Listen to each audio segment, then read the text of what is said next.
5 ওয়াক্তের নামাজি আজমল সাহেবের গাড়ি থেকে প্রতি সকালে অনেকগুলো সাপ বের হতো। বাঁচাও, জলদি এসো। সারা বাড়ি সাপে ভরে গেছে। চিৎকার, ফোঁসফোঁসানি, হট্টগোল, ধুলো আর চোখে ছড়িয়ে পড়া ভয় যেন কোনো আকাশ থেকে আপদ এসে পড়েছে। পুরো গ্রাম দুপুরের তীব্র রোদে আজমল সাহেবের বাড়ির সামনে জড়ো হয়েছিল। প্রত্যেকে নিজের জায়গায় দাঁড়িয়ে কাঁপছিল। মহিলারা তাদের বাচ্চাদের কোলে চেপে পিছিয়ে যাচ্ছিল। পুরুষরা অবিরাম কালমা পড়ে যাচ্ছিল, আর সাপের বৃষ্টির মতো যেন থামার নামই নিচ্ছিল না। সেই বাড়ি যা কাল পর্যন্ত গ্রামের সম্মান আর প্রতিপত্তির পরিচয় ছিল, আর সাপে ঢাকা কবরস্থানে পরিণত হয়েছিল। ছাদ থেকে শুরু করে দেয়াল পর্যন্ত, গাড়ি থেকে দরজা পর্যন্ত, আর মাটির ফাটল থেকে জানালার কোণ পর্যন্ত সব জায়গায় শুধু কালো ভয়ঙ্কর সাপ ফসফস করে সবাইকে ভয় দেখাচ্ছিল। আর সবচেয়ে ভয়ানক ব্যাপার, বাড়ির ভেতর থেকে কারো চিৎকারের আওয়াজ আসছিল। আখির এই বাড়িতেই ভয়ানক আযাব কেন এলো? আসুন আপনাদের শোনাই আজমল সাহেবের সেই সত্যি গল্প, যা আপনাকে ভাবতে বাধ্য করবে। আজমল সাহেব এই এলাকায় আসার অল্প সময়ই হয়েছিল। এত কম সময়ে তিনি পাড়া প্রতিবেশীদের প্রিয় হয়ে উঠেছিলেন, কারণ তিনি গরিবদের সাহায্য করতেন, তাদের কাজে লাগতেন। যারই সাহায্যের প্রয়োজন হতো, আজমল খান সবার আগে থাকতেন। কারোর যদি ঋণের প্রয়োজন হতো, তিনি টাকা দিয়ে ফেরত চাওয়া ভুলে যেতেন। মেহমানদের খুব আপ্যায়ন করতেন। এই গুণগুলোর কারণেই তিনি পুরো এলাকায় ভালো খ্যাতি পেয়েছিলেন। তার কাছে একটা বড় গাড়ি ছিল, যা তিনি ভাড়ায় চালাতেন। ভাড়া থেকে ভালো আয় হতো, এতে তাদের সংসারও ভালোভাবে চলছিল। তার গণনা ভালো সম্পন্ন পরিবারের মধ্যে হতো। তাদের জীবনে অবাক করা মোড় এলো যখন এক রাতে খুব জোরে বৃষ্টি হচ্ছিল। সারা রাত আকাশে বিদ্যুৎ চমকাচ্ছিল। ঝড় আর তুফান সবকিছুকে গ্রাস করে নিয়েছিল। এত ভয়ানক তুফান এসেছিল যে এলাকার লোকেরা খুব ভয় পেয়েছিল, কারণ তাদের অনেক ক্ষতি হয়েছিল। কারো বাড়ি ভেঙে পড়েছিল, কারো পশু উত্তেজিত হয়ে পালিয়ে গিয়েছিল, কেউ ছাদ পড়ে আহত হয়েছিল। মানে এমন কেউ ছিল না যে ক্ষতি থেকে বেঁচে গিয়েছিল। শুধু আজমল সাহেবের বাড়ি ছিল যাদের কোনো আর্থিক বা জানমালের ক্ষতি হয়নি। তিনি আল্লাহর শুকরিয়া আদায় করতে করতে তাদের গাড়ির কাছে এলেন, আর যখন গাড়ির দরজা খুলে বের হওয়ার চেষ্টা করলেন, তখন তার মুখ থেকে ব্যথায় ভরা চিৎকার বেরিয়ে গেল। গাড়িটা আঙিনায় দাঁড়িয়েছিল, তার স্ত্রী আর বাচ্চারা ঘরে ছিল। আজমল সাহেবের চিৎকারের আওয়াজ শুনে তারা দৌড়ে বাইরে এলো। কি হয়েছে আজমল সাহেব, আপনি এত কেন চিৎকার করছেন? আজমল সাহেবের মুখ পাণ্ডুর হয়ে গিয়েছিল, চোখ ফেটে বেরিয়ে আসার মতো হয়ে গিয়েছিল। তিনি ভয়ার্ত চোখে তার গাড়ির দিকে তাকিয়েছিলেন। তার স্ত্রী যখন এগিয়ে গাড়ির ভেতর দেখলেন, তখন তার হৃদয়ও কেঁপে উঠল। তার গাড়িতে বড় বড় কালো রঙের সাপ ছিল, যারা পুরো গাড়িতে হামাগুড়ি দিচ্ছিল। তার স্ত্রী তার বাহু ধরে পিছিয়ে যেতে লাগলেন। আরে, কি করছেন? আপনি এই গাড়ির এত কাছে কেন দাঁড়িয়ে আছেন? এই সাপ আপনার উপর হামলা করতে পারে, আপনার ক্ষতি করতে পারে। আপনি কাউকে ডাকুন। কেউ আছে যে আমাদের সাহায্য করবে, যে এই সাপ থেকে আমাদের মুক্তি দেবে? হট্টগোলের আওয়াজ শুনে প্রতিবেশীরা তার বাড়িতে এসে গিয়েছিল। যাই হোক, তারা সবাই আজমল সাহেবকে খুব পছন্দ করত। তার সাহায্যের জন্য সবাই এগিয়েছিল। কিছু ছেলে লাঠি নিয়ে যখন সেখানে এলো, তখন এইটা দেখে অবাক হয়ে গেল যে সেই সাপগুলো গাড়িতে আর কোথাও নজরে আসছে না, যেন তাদের অস্তিত্ব হঠাৎ অদৃশ্য হয়ে গেছে। পুরো গাড়ি খুলে দেখা হলো, কিন্তু গাড়িতে একটা সাপেরও চিহ্ন ছিল না। সবাই অনুমান করতে লাগলো, বলতে লাগলো, রাতের ঝড়ের কারণে হয়তো এই কালো বিপজ্জনক সাপ এই বাড়িতে এসে গেছে। আপনারা চিন্তা করবেন না, আবার যদি এমন হয় তাহলে আমাদের ডাকবেন। আমরা আপনাদের সাহায্যের জন্য অবশ্যই আসব। আপনাদের পারেশান হওয়ার দরকার নেই। আল্লাহর শুকরিয়া আদায় করুন যে এই সাপের প্রভাব থেকে আপনার জান বেঁচে গেছে। সবাই সেখান থেকে চলে গিয়েছিল। আজমল সাহেব তার গাড়ি নিয়ে রাস্তায় বেরিয়ে গেলেন, আর তার নিত্যদিনের কাজে লেগে গেলেন। গভীর রাতে তিনি খুব ক্লান্ত হয়ে গিয়েছিলেন। যখন বাড়ি ফিরলেন, তখন তার মন চাইছিল যে তিনি শুধু ঘরে গিয়ে ঘুমিয়ে পড়েন। আজ তার মনে খুব বেশি প্রভাব পড়েছিল। বারবার সকালের ঘটনা তার চোখের সামনে ঘুরছিল। তিনি তার গাড়িতে আলো জ্বালিয়েছিলেন। যেই তিনি গাড়িটা আঙিনায় এনে থামালেন, তখনই হঠাৎ তার নজর পিছনে সিটে পড়ল। তার হৃদয় একবার ধক করে উঠল। এত বেশি ভয় তার পুরো অস্তিত্বে ছড়িয়ে পড়ল। তার হৃদয় এতটা ভয় পেয়ে গেল যেন ধড়কানো বন্ধ করে দিয়েছে। তিনি ভয়ার্ত চোখে পিছনে ফিরে তাকালেন। দৃশ্যটা অবাক করা ছিল। একটা খুব বড় সাপ, সাধারণ সাপের থেকে 100 গুণ বড়, সিটে বসে তার দিকেই তাকিয়েছিল। আজমল সাহেবের পুরো শরীর ঘামে ভিজে গেল। তার পা যেন তার সঙ্গ ছেড়ে দিয়েছিল। বড় কষ্টে তিনি নিজেকে টেনে গাড়ি থেকে নামাতে সক্ষম হলেন, আর তারপর জোরে জোরে চিৎকার করতে লাগলেন। একবার ফের তার চিৎকারের আওয়াজ শুনে সবাই সেখানে এসে গিয়েছিল। আজমল সাহেব ভয়ার্ত চোখে তার গাড়ির দিকে তাকালেন। তার স্ত্রী যখন একটু গাড়ির ভিতর উকি দিয়ে দেখলেন, তখন বললেন, গাড়িতে তো কিছুই নেই। আপনি গাড়ির কোন জিনিসের দিকে ইশারা করছেন? আজমল সাহেব বললেন, একটা খুব বড় সাপ আমি গাড়িতে দেখেছি। তার স্ত্রী বললেন, আপনার ভ্রম হচ্ছে। যে দৃশ্য আপনি সকালে দেখেছিলেন সেটাই বারবার আপনার মনে ঘুরছে। আপনি একদম নিশ্চিন্ত থাকুন, এখানে কিছুই নেই, কোনো সাপ নেই, কেউ আপনার ক্ষতি করবে না। আজমল সাহেবও এটা ভেবে নিজেকে সান্ত্বনা দিলেন যে এটা তার ভ্রম। রাতে যখন তিনি ঘুমাচ্ছিলেন তখন তার মনে হলো যেন কেউ তার পায়ে হাত দিয়েছে। এই ঘটনা বারবার তার কাছে অনুভূত হচ্ছিল। তিনি উঠে বসলেন। যখন তার নজর নিজের পায়ে পড়ল তখন তার মুখ থেকে ব্যথায় ভরা চিৎকার বেরিয়ে গেল। কালো রঙের সাপ তার পায়ে হামাগুড়ি দিচ্ছিল। আর আজমল সাহেবের ভয়ের মারে যে অবস্থা হয়েছিল তার কি বলা যায়। এবার তার স্ত্রী খুব বেশি ঘাবড়ে গেলেন। বললেন, আমার মনে হয় এটা কোনো রহস্যময় ব্যাপার। আপনি কোনো জিনবাহ দৃশ্য কিছুকে ছোঁয়াতনি, কাউকে কোনো ক্ষতি তো করেননি? স্ত্রীর কথা শুনে আজমল সাহেব চোখ ফিরিয়ে নিলেন। তার অনেক কিছু মনে পড়ে গেল যা তিনি মুখে আনতে চাননি। তিনি তার স্ত্রীকে বোঝালেন আর তারপর কোরআনের আয়াত নিজের উপর দম করে ঘুমিয়ে পড়লেন। এবার তার স্ত্রীর 100% বিশ্বাস হলো যে এটা পুরোটাই রহস্যময় ব্যাপার।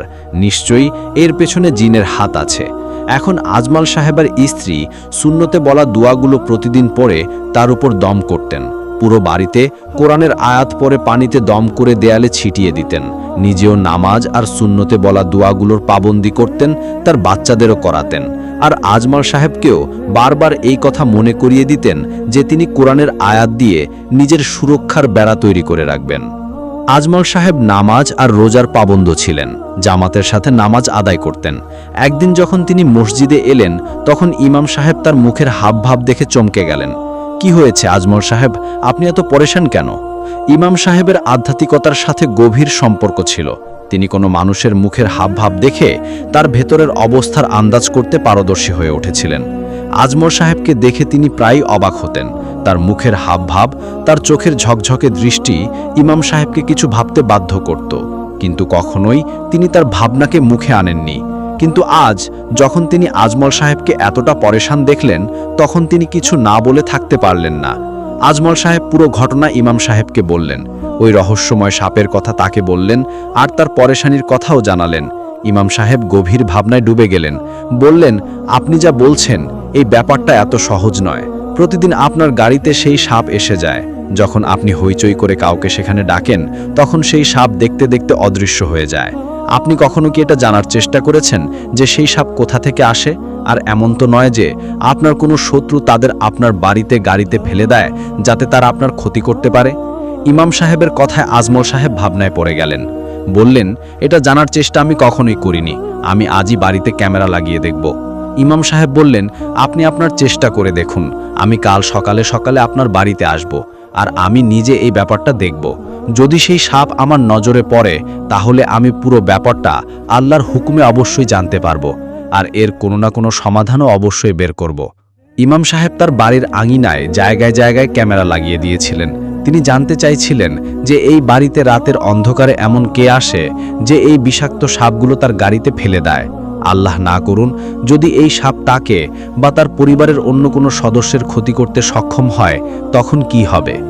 আজমল সাহেব সারা রাত জেগে ক্যামেরার মাধ্যমে দেখতে থাকলেন। ফজরের আজান হয়ে গিয়েছিল কিন্তু বাড়িতে কেউই আসেনি। আর এমন কোনো পথ বা জায়গাও নজরে আসেনি যেখান থেকে সেই সাপ বাড়িতে ঢুকেছে। আজমল সাহেবের আশা ছিল যে আজ তার গাড়িতে কোনো সাপ নেই, কিন্তু যেই তিনি গাড়ির দরজা খুললেন তখনই ধাক্কা খেলেন। আজ তো সাধারণ দিনের তুলনায় আরও বেশি সংখ্যায় সাপ ছিল, কিন্তু এগুলো কোথা থেকে এলো? না তিনি তাদের আসতে দেখেছেন, না এমন কাউকে যে তাদের এই গাড়িতে ফেলে গেছে।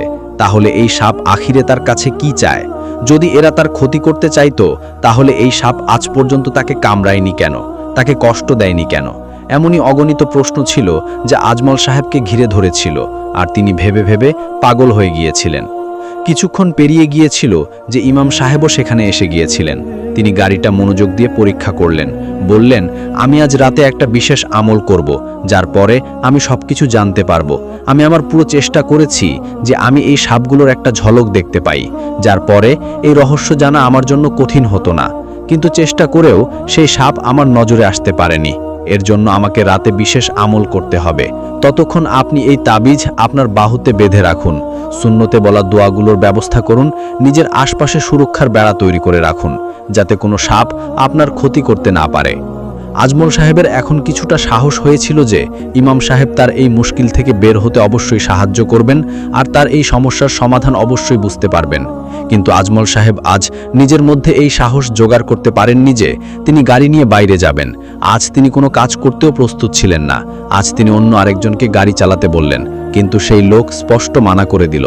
বলল, আজমল সাহেব, মাফ করবেন, আপনার জন্য কাজ করে আমার সবসময় খুশি লাগে, কিন্তু কি করব, আমার জান আমার খুব প্রিয়।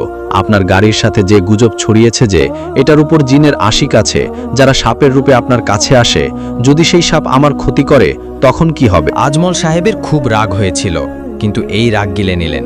এই কথা সবার মুখে মুখে ছিল। এখন লোকেরা তার গাড়িতে বসা ছেড়ে দিয়েছিল। আজমল সাহেবের কাজ আস্তে আস্তে কমতে লাগল। মৌলভী সাহেবের উপর আশা ছিল যে আজকের পরে তার এই সমস্যাও সমাধান হয়ে যাবে। লোকেদের তার উপর আবার ভরসা জন্মাবে আর তাদের মন থেকে সেই সাপের ভয়ও বেরিয়ে যাবে। সকালে যখন ফজরের ওয়াক্ত হলো, তখন ইমাম সাহেব একজনের হাতে বার্তা পাঠালেন যে তিনি আজমল সাহেবের সাথে এখনই এবং এই মুহূর্তে দেখা করতে চান, আর কোনো খুব গুরুত্বপূর্ণ কথা বলতে চান। যদি বেশি দেরি হয়ে যায় তাহলে ব্যাপারটা আরও খারাপ হতে পারে। আজমল সাহেব আর তার স্ত্রী দুজনেই ঘাবড়ে গেলেন। তার স্ত্রী বললেন, আমিও আপনার সাথে যাব। আমি নিজে ইমাম সাহেবের কাছে জিজ্ঞাসা করব এই সমস্যা কি আর এর সমাধান কি। আজমল সাহেব তার স্ত্রীকে নিয়ে ইমাম সাহেবের কাছে পৌঁছালেন। ইমাম সাহেব তাদের দেখে চমকে গেলেন। বললেন, আপনার স্ত্রীকে নিয়ে আসা উচিত হয়নি। এই ব্যাপারটা শুধু আপনার জন্যই ব্যক্তিগত প্রকৃতির। আপনার স্ত্রীর জন্য এসব জানার জরুরি নয়। আজমল সাহেব অবাক হয়ে গেলেন। তার মুখের রং ফ্যাকাশে হয়ে গেল। তিনি কখনো ভাবতেও পারেননি যে তাকে তার স্ত্রীর সামনে এভাবে লজ্জিত হতে হবে। বললেন, আমার এমন কোনো কথা নেই যা আমার স্ত্রীর কাছ থেকে লুকানো। যে কথা আছে তা এর সামনেই হবে। ইমাম সাহেব কিছুক্ষণ চুপ করে রইলেন। তারপর বললেন, আমার মনে হয় আপনার সাথে যা কিছু হচ্ছে এর পেছনে আপনার নিজের দোষ আছে, আপনার নিজের অপরাধ আছে। কোনো এমন গুনাহ আছে যা করার পর হয়তো আপনি তাতে অটল থেকেছেন, নয়তো আপনি সেই গুনাহকে গুনাহি মনে করছেন না, অথবা কোনো নিরপরাধের হক মেরেছেন, কোনো নির্যাতিতের ওপর জুলুম করেছেন। ইমাম সাহেবের মুখ থেকে এই কথাগুলো বেরিয়ে যাচ্ছিল আর আজমল সাহেবের মুখের রং ফ্যাকাশে হয়ে যাচ্ছিল। তিনি খুবই বেশি অস্থির দেখাচ্ছিলেন। তার চোখে অদ্ভুত রং ছিল। তার স্ত্রীও অবাক হয়েছিলেন। বললেন, আমার স্বামী তো খুব সৎ। আজ পর্যন্ত তিনি কখনো কারো সাথে ভুল করেননি, জীবনে কখনো মিথ্যা বলেননি। ইমাম সাহেব বললেন, এখন যে ব্যাপারটা আছে তা আজমল সাহেব নিজেই বলবেন, তারপরে এই সমস্যার কোনো সমাধান বের করা যাবে। আমি চাই না যে কারো সাথে জুলুম হোক, কারো সাথে কিছু ভুল হোক। আমি চেষ্টা করব যে এই সিদ্ধান্ত ন্যায়ের সাথে করতে পারি। আমার কিছুটা আন্দাজ হয়েছে যে ব্যাপারটা কি ধরনের, কিন্তু এসব আমি আজমল সাহেবের মুখ থেকে শুনতে চাই। আমি কারো অনুমানের ভিত্তিতে কোনো সিদ্ধান্ত নিতে পারি না। আজমল সাহেবের চোখ থেকে অশ্রু ঝরতে লাগল আর তারপর ফুপিয়ে ফুপিয়ে কাঁদতে লাগলেন। বললেন, আপনি একদম ঠিক বলছেন। আমি সেই গুনাহ করেছি যাকে আমি কখনো গুনাহি মনে করিনি। আমি খুব ভুল করেছি। জানি না আমার আল্লাহ আমাকে মাফ করবেন কিনা। ইমাম সাহেব বললেন, আপনি আমাকে বলুন ব্যাপারটা কি, তারপরে আমি আপনাকে এই সমস্যার কোনো সমাধান বলতে পারবো। যদি কোনো সমস্যাকে তাড়াতাড়ি সমাধান না করা হয় তাহলে সেই সমস্যা আরও গভীর প্রকৃতির হয়ে যেতে পারে আর আপনাকে আরও মুশকিলে ফেলতে পারে। আজমল সাহেব বললেন, আজ থেকে 1 বছর আগের কথা। আমি খুব গরিব ছিলাম। আমার নিজের গাড়ি ছিল না। তখন আমি ভাড়ায় গাড়ি চালাতাম। আমার মালিক খুব ভালো ছিলেন, আমার খুব খেয়ালও রাখতেন। আমার মজুরির চেয়ে বেশি টাকাই আমাকে দিয়ে দিতেন। একদিন যখন আমি রাতে মালিকের বাড়িতে গেলাম তখন সেখানে অনেক লোক জড়ো ছিল। আমি জানতে পারলাম যে মালিকের ইন্তেকাল হয়ে গেছে। তখন আমি খুব বেশি পরেশান হয়ে গেলাম যে এখন কি হবে, এখন আমার কাজ ছুটে যাবে। মালিকের পর তার পরিবারের লোকেরা আমাকে কাজ থেকে বের করে দেবে আর অন্য কাউকে কাজের জন্য রাখবে। আমি তার স্ত্রীর সাথে দেখা করে তাকে সেদিনের মজুরির টাকা দিতে চাইছিলাম। যখন আমি তার কাছে গেলাম তখন তিনি কাঁদতে কাঁদতে বললেন যে এখন আপনিই আছেন যিনি এই সব ব্যাপার দেখতে পারেন। আমার বাড়ির সব খরচ এখন এই গাড়ি থেকেই চলবে। আপনি প্রতিদিন আমাকে মোটামুটি টাকা এনে দিয়ে যাবেন। বাড়িতে অনেক মেহমানও আছে, অনেক খরচও আছে। আমার শুধু আপনারই ভরসা।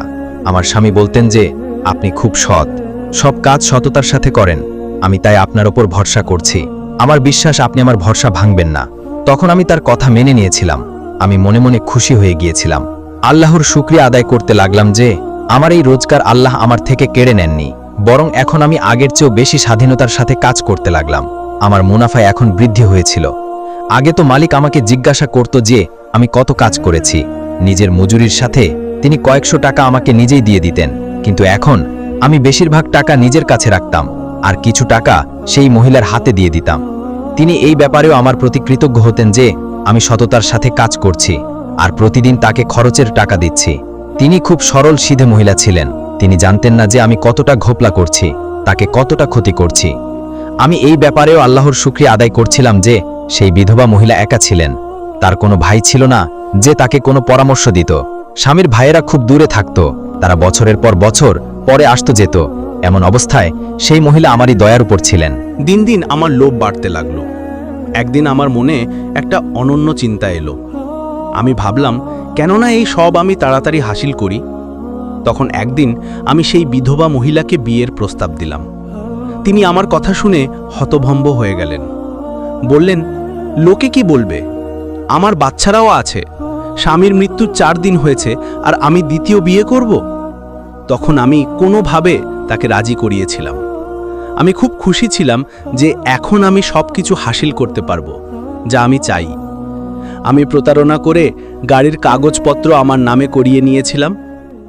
তার ব্যাংকে যে জমানো টাকা ছিল তা আমি কখনো কারোর অসুখের অজুহাতে, কখনো গাড়ি খারাপ হওয়ার অজুহাতে তার কাছ থেকে নিয়ে নিয়েছিলাম। আর তারপর এমন একটা দিনও এলো যখন আমার মনে লোভ শিকড় গেড়ে বসেছিল। আমার হৃদয় কালো হয়ে গিয়েছিল। আমি আমার স্ত্রী আর তার বাচ্চাদের সেখানেই ফেলে রেখে সেখান থেকে অনেক দূরে চলে এসেছিলাম। নিজের বাচ্চাদের নিয়ে আমি এই এলাকায় এসে বসবাস শুরু করেছিলাম। এই গাড়ি, এই টাকা পয়সা সব আমার নয়, এটা সেই মহিলার। এই সব আমি তার কাছ থেকে প্রতারণা করে ছিনিয়ে নিয়েছি। হয়তো এটাই কারণ যে আল্লাহ আমাকে আমার এই গুনাহের এমন শাস্তি দিচ্ছেন যে আমি বেঁচে থেকেও মৃত্যুর কামনা করতে শুরু করেছি। আর আমার মন থেকে শান্তি আর স্থিরতা যেন বিদায় নিয়েছে। প্রতি মুহূর্তে একটা অস্থিরতা আমার মনে থাকে। এখন আপনি বলুন, আমি কি করব? আজমল সাহেবের কথা শেষ হয়েছিল। তিনি হাউমাউ করে কাঁদতে লাগলেন।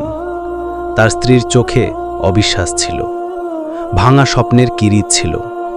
তিনি তার স্বামীর প্রতি খুব ভালোবাসতেন, তার উপর খুব ভরসাও করতেন, কিন্তু স্বামী তার ভরসা ভেঙে দিয়েছিলেন। ইমাম সাহেব আফসোসে মাথা নাড়তে লাগলেন। বললেন, আপনি খুব ভুল করেছেন। আপনি বিয়ের মতো পবিত্র বন্ধনকে আপনার উদ্দেশ্যের জন্য ব্যবহার করেছেন, আর তারপর নিজের স্ত্রীকে একা ফেলে দিয়েছেন। কখনো ফিরে তার খোঁজও নেননি যে তিনি কেমন আছেন, কিভাবে বেঁচে আছেন, নিজের আর বাচ্চাদের পেট কিভাবে পালছেন। আপনার এমন করা উচিত হয়নি। আজমল সাহেব, আপনি খুব ভুল করেছেন।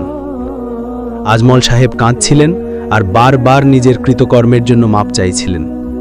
ইমাম সাহেব বললেন, মাপ আমাদের কাছে নয়, আপনার আল্লাহর কাছে আর সেই মহিলার কাছে চান যাকে আপনি কষ্ট দিয়েছেন। আজমল সাহেব বললেন, আমি তার কাছে মাপ চাইতে প্রস্তুত, আর আমার ভুলের প্রায়শ্চিত্তও করতে চাই। আমি তার গাড়ি, টাকা পয়সা সব তাকে ফিরিয়ে দেব, আর নিজে মেহনত মজদুরি করে নেব। ইমাম সাহেব গভীর ভাবনায় ডুবে গেলেন। বললেন, আপনাকে আপনার দ্বিতীয় স্ত্রীকেও তার ন্যায্য হক দিতে হবে। যদি তিনি এই ব্যাপারে রাজি হন, তাহলে আপনি একবার গিয়ে তার সাথে কথা বলুন, তাকে মানানোর চেষ্টা করুন, তার কাছে মাফ চান।